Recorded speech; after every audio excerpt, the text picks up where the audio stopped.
한 기자, 오늘은 퇴직연금 얘기네요. 네, 이 2050년 전후에는 퇴직연금 적립금이 국민연금을 추월할 가능성이 높아졌는데요. 이렇게 되면 노후 소득 핵심의 축이 될 수 있다는 분석이 나왔습니다.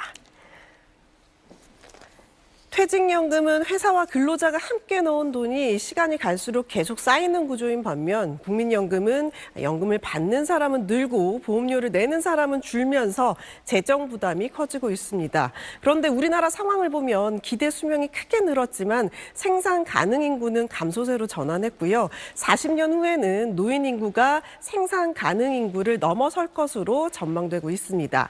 여기에 노인 빈곤율도 약 40%로 주요국 보다 높은 수준입니다. 이런 구조에서는 국민연금 같은 기존 공적연금만으로는 이 노후 소득을 충분히 보장하기 어려울 수 있다는 거죠. 실제로 국민연금과 기초연금을 합한 공적연금 소득 대체율은 35에서 40% 수준으로 적정 노후 소득 기준으로 제시되고 있는 70%에 훨씬 못 미칩니다.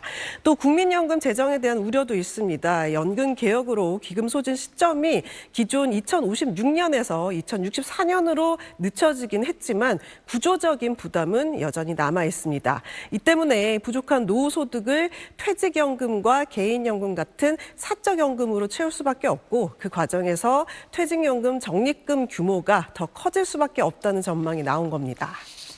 네, 공적연금의 기능을 사적연금이 일부 대체해 나갈 수 있다는 건데 연금 격차가 커질 수 있겠다 이런 생각도 드네요. 네, 이 퇴직연금을 포함한 사적연금 소득 대체율은 현재 5% 수준인데요. 이 최대 25% 확대가 가능하다는 분석이 나왔습니다.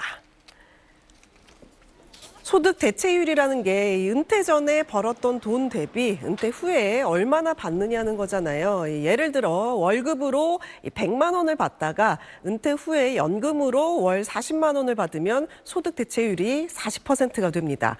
지금은 이 사적연금으로 받는 돈이 생각보다 많지는 않습니다. 이 퇴직연금과 개인연금이 2%, 3% 정도 수준이라 합쳐도 5%밖에 안 되는 거죠. 근데 이 가입이 늘고 나눠서 받는 구조로 바뀌면 퇴직연금만으로도 8.3%까지 올라갈 수 있고요.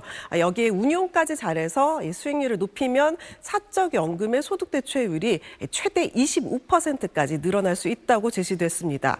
중요한 건 퇴직연금을 어떻게 받고 어떻게 굴리냐는 건데요. 먼저 과거에는 일시금으로 한 번에 찾는 경우가 많았는데 이렇게 되면 노후 소득으로 이어지기 힘듭니다. 그래서 지금은 가능하면 나눠서 받도록 유도하는 방향으로 바뀌고 있습니다. 운용 방식도 보면요. 예전에는 그냥 예금처럼 그냥 넣어두는 경우가 많았다면 요즘은 증시가 1년 가까이 좋았잖아요. 보수적인 은행 고객까지 ETF와 펀드 투자 같은 투자 상품으로 굴리면서 노후 자산을 불리고 있습니다. 실제로 퇴직연금 사업을 하는 국내 12개 은행의 원리금 비보장 상품 적립액은 올해 1분기 기준 재작년 말보다 30조 원이나 불어서 60조 원에 육박했습니다. 퇴직 후 프리랜서로 일하고 있는 도기욱 씨. 더 이상 일을 못하게 됐을 때 생활비로 쓸 목적으로 15년째 개인형 퇴직연금을 적립하고 있습니다. 주식형과 채권형 펀드를 섞어서 운용하고 있는데 올해 수익률이 30%를 넘겼습니다. 이게 장기적으로 안 써도 되는 돈이잖아요. 좀 뭐 손해를 봐도 언젠가 또 뭐 만회될 수 있고 하니까 노후가 좀 든든하죠. 금융감독원이 적립금 잔고 1,000만 원 이상인 DC형 퇴직연금 가입자 중에 증권, 은행 등 권역과 연령별로 6월 말 기준 수익률이 높은 1,500명을 분석했습니다. 이 고수들의 3년간 연평균 수익률은 16.1%, 최근 1년 수익률은 38.8%였습니다. 1년 수익률은 전체 퇴직연금 가입자 평균보다 9배 이상 높았습니다. 이들은 자산의 80%를 펀드나 채권 같은 실적 배당형 상품에 투자하고 있었습니다. 원리금 보장형 비중은 20%에 불과했고 그중 절반 가까이는 시장 상황에 따라 신속히 대응할 수 있는 대기성 자금으로 가지고 있었습니다. 투자한 펀드 중에서는 주식형 비중이 70%로 압도적이었고 주식을 조금 섞는 혼합 채권형이 9%로 뒤를 이었습니다. 연령별로 보면 40대가 최근 1년간 가장 높은 50.8%의 수익률을 기록했고 이미 퇴직했거나 퇴직을 앞둔 60대 이상은 24.9%에 머물렀습니다. 젊은 분들은 좀 더 실적 배당에 투자하는 돈들이 많아도 상관이 없지만 연세가 들어가실수록 좀 안전자산 쪽으로의 비중을 높여가시는 게 굉장히 필요하다.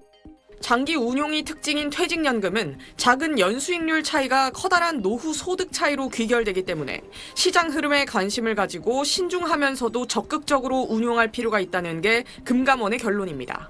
SBS 이현영입니다. 정부와 노동계, 경영계가 퇴직연금 도입 20년 만에 제도 개편 방향에 합의하고 공동선언문을 발표했습니다. 근로자의 퇴직급여 수급권 보호와 제도 선택권 확대가 필수적이라는 공감대를 바탕으로 선언문에는 먼저 퇴직금을 반드시 회사 밖에 적립해야 한다는 내용이 담겼습니다. 회사 안에 쌓아두지 말고 금융기관이 관리하는 퇴직연금으로 전환하도록 의무화한다는 겁니다.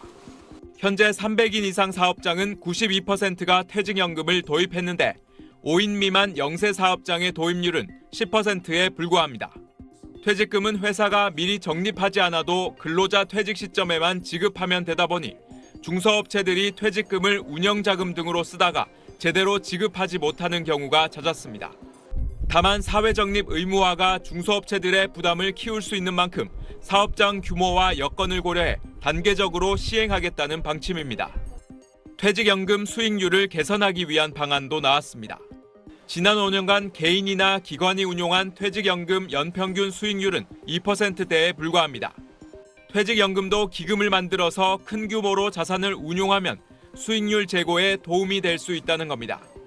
기존 계약형 제도를 대체하는 것이 아니라 가입자와 사업장의 선택권을 확대하기 위한 새로운 선택지로서 증시 부양이나 환율 방어용으로 쓰이는 걸 막기 위해 오직 가입자의 이익만을 위해 기금을 운용해야 한다는 내용이 선언문에 명시됐습니다.